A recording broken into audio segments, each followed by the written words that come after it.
2012 मध्ये उघड झाला भारतातील सगळ्यात मोठा भ्रष्टाचार, कोळसा खदान आवंटन घोटाळा, ज्यालाच कोलगेट घोटाळा म्हणून ओळखलं गेलं। कोळसा हा भारतीय उद्योगाचा कणा आहे। वीज निर्मिती, सिमेंट आणि सर्व क्षेत्रात कोळशाला अनन्यसाधारण महत्त्व आहे। पण 1993 पासून ते 2009 पर्यंत कोळसा खदानीचे वाटप हे पारदर्शक निविदेद्वारे होतच नव्हते।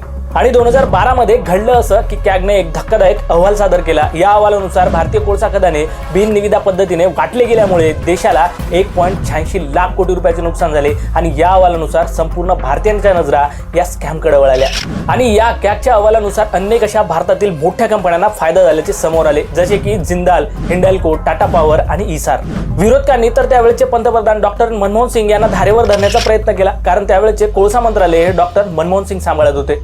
या घोटाळ्या प्रकरणी 2012 मध्ये सीबीआय मध्ये एफआयआर रजिस्टर करण्यात आली आणि 2014 ला सुप्रीम कोर्टाने इन्क्वायरी कमिटी बसवली।